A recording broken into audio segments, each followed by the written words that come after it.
My name is Kate. Life's got a real funny way of showing you who's boss. Just a short while back, I'd tell you I was hitched to James. You'd see me coming down the hall with that just married kind of glow. I had faith that quitting my gig at Laurent for our marriage was the smart play. Love trumps a paycheck, right? Laurent was this quirky joint. God knows they had more rules than a prison. One of them, deal breakers, was about family. James put a ring on it, and boom, we're suddenly in the hot seat. Bossman Joe pulls us in, hands us the ultimatum like we're on some second-rate game show. One of you's got to roll out, he said, face as serious as a heart attack. We had a back and forth that night that would have made for prime reality TV drama. I guess love made me a little stupid. I blinked first and tendered my papers the next day, threw in the towel on my up-and-coming tech career to play house. If I knew then what I know now, well, ain't that just life's tagline? Flash to today, and here I am sweeping up cereal because Mr. Promotion on the horizon can't find it in his heart to aim for the bowl. Jim, your mother teach you that? I called out to the other room, my voice getting lost somewhere in the drywall. What's that? He shot back, voice all tight like my question was a personal attack. Never mind, I muttered, letting it drop. Not worth the hassle. Used to be we could rib each other. Now every word's like stepping on a landmine. Lovely, huh? 2 hours later, he's on the couch, all zoomed out in front of the TV, and I'm assessing the remains of what used to be us. We go into talk, or are you planning on marrying the couch? I said. James didn't even bother looking my way. About what? I counted to 10 in my head. I don't know. How about us? Where's this train wreck heading? He shrugged. Thought we were good. We stood in that silence for a while, the TV chattering away to itself. Then it hit me, the realization I'd been living in a glass house. Someone else threw a rock at everything we built, up in smoke, and neither of us knew how to stop the burn. It's funny, ain't it, how fast life can turn on its head. One day you're planning forever. Next day you can't even chat about the weather without it turning into World War II. I stood there a while longer, looking at the man on the couch. He was as familiar as a stranger on a bus. The transition from indifference to cruelty was subtle, but I felt it. It was in the cooling air of the disbanded summer and the sting of a slight wind. Things started changing, like the weather. In the kitchen, I stood there thinking about how things used to be smooth and easy, but now it felt like walking on ice, unsure if you'll stand or fall. I knew the kind of steak James liked, rare and yet not too bloody, salted and peppered with precision. I had it down to an art, but that day the oven betrayed me. Or maybe it was the other way around. James walked in from the living room, the sound of his heavy footsteps warning me of the mood he was in before he even entered. A second later, there he was, filling the doorway, his eyes taking in the spread as if he was about to pounce on it and tear it apart with his hands, rather than sit down to eat like a civilized person. What's this? He pointed at the plate. Your job too tough for you now. His voice was like gravel, rough and scraping. I knew to tread carefully. It's just a bit cooler than usual, James. The steak, I mean. It's not. He cut me off, glaring. I bit my lip, not saying what was on my mind, because voicing it out loud would only make it worse. Look, Kate, he said, his voice lowering like that of a predator hiding in the shadows. When I say I want my steak hot, I mean I want to feel the animal's soul leaving the body when I cut into it. This, he tapped the steak with the back of the fork, and it sounded like a gavel. This is dead twice over. He didn't yell, but his voice had a sharpness to it that made my skin crawl. It was almost clinical, detached yet loaded with a venom that was reserved just for me. No loud scene, no drama for the outside world, just the cold hard words that cut through me. I stayed silent, knowing anything I said would just fan the flames. He pushed the plate away, and his downcast eyes met mine, full of something Son of a... you know what? Forget it. He turned his back on me and the food. I'm not eating this crap. He grabbed his keys from the bowl by the door, his movements jerky. Fix your mistakes, Kate, or next time it'll be more than just dinner in thee. The door slammed, a period marked to the tail end of the happiness we used to have. I was left there, staring at the closed door, the click of the lock loud in the quiet of the apartment as his footsteps faded. I let out the breath I was holding. The steak, it just laid there, looking as forlorn as I felt. The trash can was the next thing I'd have to face, a cold reminder of my mistake. Throwing it away felt like I was tossing a part of myself with it. My effort, my care, my desire to make things work, but none of it seemed to matter. Perfect, they called us, his parents, our friends. They'd all admired the facade we put up. But behind closed doors, the story was different. Demands grew as my self-esteem plunged. James's favorite pastime became scrutinizing every corner of the house, every dish I'd prepared. I had no job, no income, just him and his approval, which became scarcer with each passing day. On the nights his parents witnessed an act slightly less convincing than usual, the sofa was my cold reminder of failing to play the doting wife. Tonight was no different. The dinner table was set for two, plus his ever-judging eyes. What's this? James's voice was flat, pointing at the steamed broccoli. Dinner, I replied, keeping my voice even. Broccoli again? Don't you know anything else? He scoffed, pushing the plate away. I bit back a sharper reply, knowing it wouldn't help. I'll make something else if you're not happy with it. That'd be a first, he muttered. The retort stung, fueling the silent anger inside me. I turned back to the kitchen, feeling his gaze on my every move. Where are you going? He barked. I said I'd make you something else, didn't I? My voice carried a hint of defiance I didn't know I had. James stood up, his chair scraping loudly against the floor. Sit down. Let's not pretend like you've got other things to do. Your world revolves around me, remember? His words were a leash pulling me back. Yeah, I remember, I heard myself say. He sat back down. No sorry, no thank you, just a heavy silence settling over us like dust. As the night dragged on, so did his critique.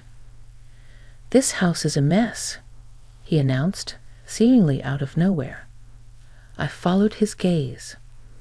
The books on the coffee table weren't perfectly aligned. A pillow was slightly askew. Life happened in our house, but not the life he wanted. Clean it up, he commanded. I wanted to scream, to tell him a house lived in would never meet his pristine standards. Instead, I fixed the pillow, straightened the books, and swallowed the lump in my throat.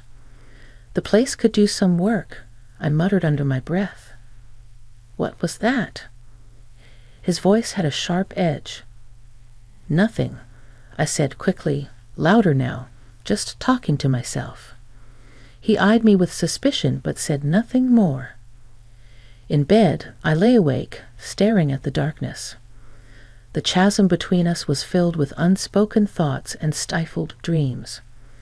I thought of all the words I wanted to say, the accusations, the hurt, the anger, and all the wishes for a life that felt like it was slowly slipping away from my grasp. I was tethered, bound by invisible chains of dependency and fear. Perfect, they said, but perfect was just a word, and words were the cheapest currency in the economy of our sham of a marriage. So there I was, just a regular day, heading back from the store, arms loaded with groceries. Never did it cross my mind that a bit of ice on the sidewalk would land me square on my rear. But life's got a twisted sense of humor, doesn't it? Down I went with a nasty slip, and the pain shot right through my leg like nothing I felt before. I tried to get up, but no dice. My leg was having none of it, throbbing like mad. That's when a couple of folks came rushing over. "You all right?" they asked. Must have seen the whole clumsy show. Trying to keep my cool, I just nodded. I think I'd busted my leg. They didn't think twice and hailed down a cab to whisk me to the hospital. At the ER, it was a circus. Nurses took their sweet time before Doc finally got to me. He had just one look at my leg, and his face said it all before his mouth did. "It's broken," he told me, matter of fact, like he was talking about the weather. I gasped, not at the news, but at the thought of facing James with this. While waiting for the docs to do their thing, I figured I should let my husband know. But the dude didn't pick up his phone. Sent him a text. Broke my leg at the hospital. Short and sweet. But not even a peep back from him. Turns out I was stuck there till morning, and the hospital was no hotel, that's for sure. All I got was cold coffee and a nurse who seemed like she'd rather be anywhere else. As soon as I could hobble, they shoved some papers at me to sign and sent me packing in a cab back home. The cast was as white as the snow outside and twice as annoying. James was waiting, his face like a thundercloud ready to burst. "No, how you doing?" Or "What happened?" He just goes, "Where's dinner?" Really? I'm standing there on crutches, leg in a cast, and he's all mad about dinner. I snapped back. What do you think? I went dancing. Look at my leg. But he's on a roll, acting like I did it on purpose. "You always have excuses," he sneered. "Can't even do the one thing you're supposed to." Can you believe that? After a night in the hospital, all he cared about was his stupid dinner. The whole thing was too much. There I was, hurt and shaking, and he couldn't care less. The air was as cold as that patch of ice I slipped on, and I knew right then this was more than just a broken leg. It was like the ice under us had cracked wide open. I hauled myself toward the kitchen table, crutch by crutch, as if every step was a mile. I was cooking dinner for my beloved husband. It's funny, the bin was near overflowing, and I'd missed it. It was a tiny slip up, but with James, nothing was ever tiny. "What's this now?" James barked, catching sight of the unemptied bin. "You're home all day, and you can't even manage the simplest tasks." He stormed over, all bluster and rage, and with one swift motion, toppled the bin, its contents sprawling like a small-scale disaster at my feet. "Clean it up," he thundered. My fingers shook as I reached down, but not from the physical pain of my injury. It was something deeper, a crack in something that had once been whole. That night was sleepless. The echoes of his voice blending with the hot sting of tears. Morning came with no comfort, just the light revealing the mess of last night. I sat at the kitchen table, papers in front of me, the sound of coffee dripping in the background. James stumbled in, the stink of beer still on him from last night. "Morning," he growled, his voice like gravel. "What's for breakfast?" I pushed the papers toward him. "I've got your breakfast right here." He squinted down at the divorce papers, unreadable for a moment. Then he looked up, a sly, mocking smile spreading across his face. "You serious as a heart attack?" I said, though inside my heart was racing like it could bust out of my chest. He threw his head back and laughed, rough and loud. "You ain't got the guts?" I clenched my jaw. My voice came out low and steadfast. "Already did it. Just need your sign off." He leaned down, face inches from mine. "You think you can survive without me?" You're a broken bird, can't even take out the trash. I'm done talking, James, I said, meeting his stare. Sign the papers, or I'll have them make you sign.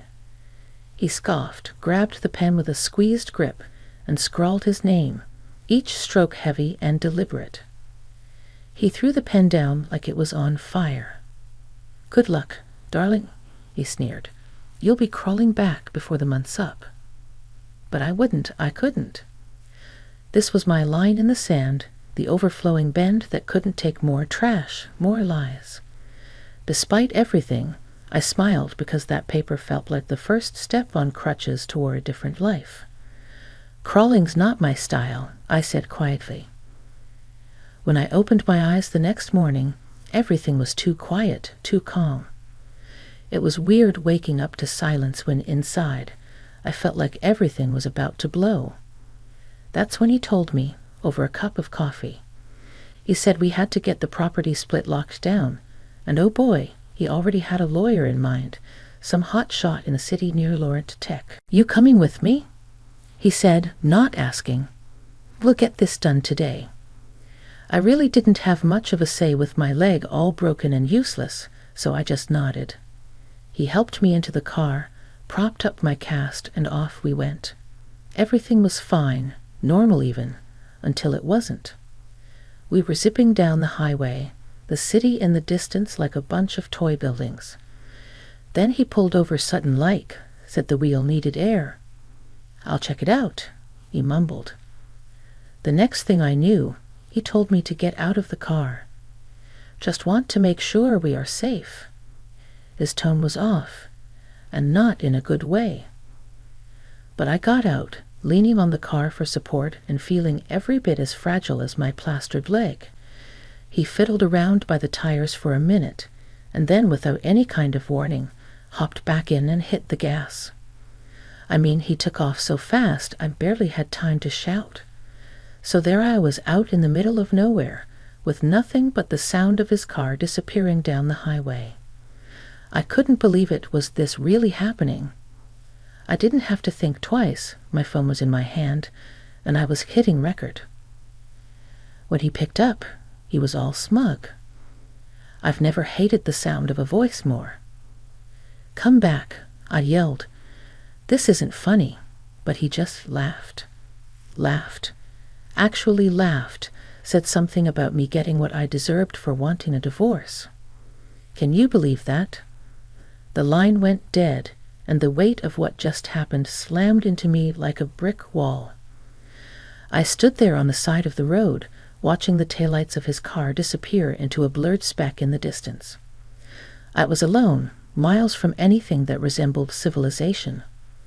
The chill in my bones went deeper than the winter's touch. It was the harsh truth gnawing at me. I was truly on my own. Cars whizzed by. Each one felt like a sting. None of them stopped. Why would they? It's not their drama, not their craziness to deal with. I was just some woman on crutches on the side of the road to them. The chill was setting in, biting through my jacket as the minutes dragged on.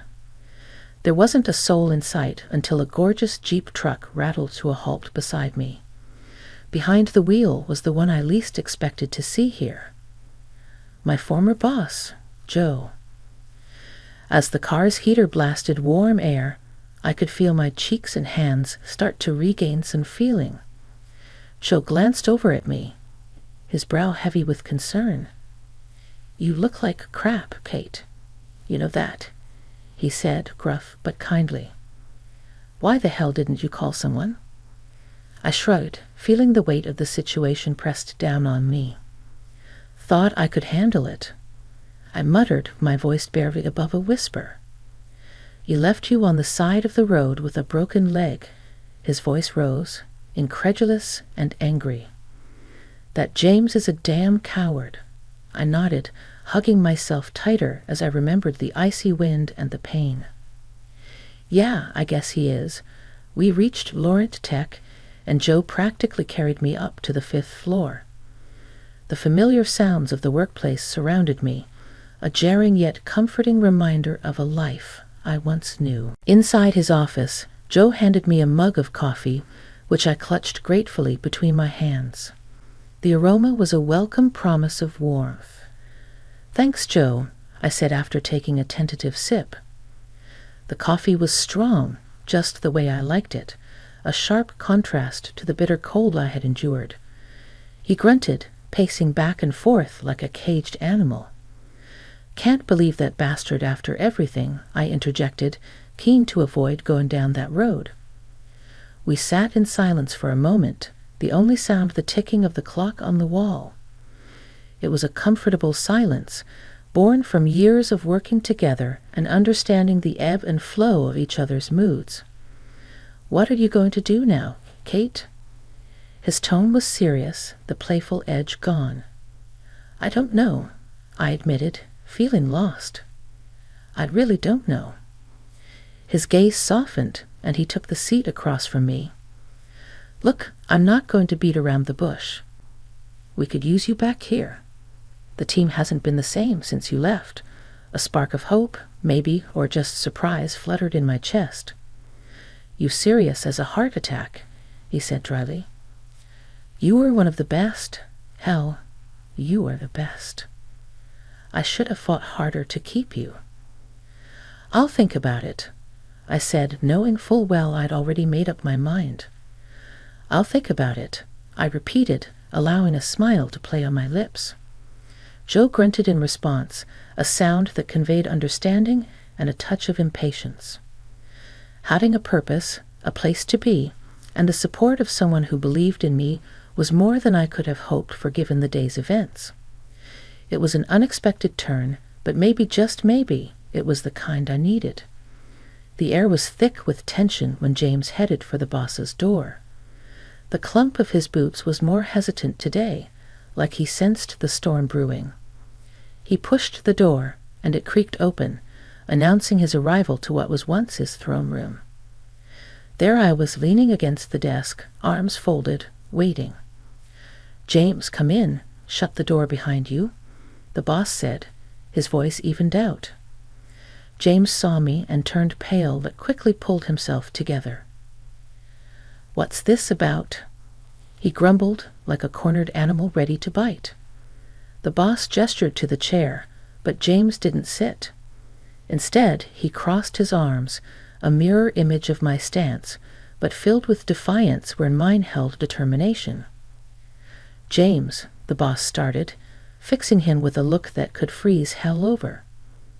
"I always thought of you as a sharp man, but what you've done, that's the sharpest kind of stupid." James shot a glance at me, a mix of fear and anger in his eyes. "So she's been yapping, has she? What lies has she been selling?" "No lies needed, mate," I said, my voice steady as a heartbeat. "Just played him the greatest hits of your ugly symphony. You've been recorded, clear as day." The boss reached into his desk, pulled out a recording device, and slid it across the table. "Care to listen for nostalgia?" James's face turned the color of concrete. "You can't do this. You can't fire me over." "Over what?" James' voice trailed off as the boss cut in, his voice cold steel. "Oh, I can and I am," the boss cut in, his voice cold steel. "James, I thought you were sharper than this. But terrorizing your wife, my employee?" "Oh, I can and I am." James' eyes darted between the two of us, looking for some crack in the armor, some slip of weakness. But there wasn't one. "I'll take you to court," he spat out. "That's funny," I said with a cold laugh, "because that's exactly where we're going. Only difference is, I've got a bed of evidence and you've got nothing but lies and empty threats." The boss stood up, the chair screeching against the floor like a war cry. "Get out of my office and get out of our lives. You're finished here." And with that, James's fate was sealed. In the courtroom, the evidence weighed heavier than his words, heavier than his anger. The judge didn't hesitate, hitting the gavel like a nail in the coffin of our married life.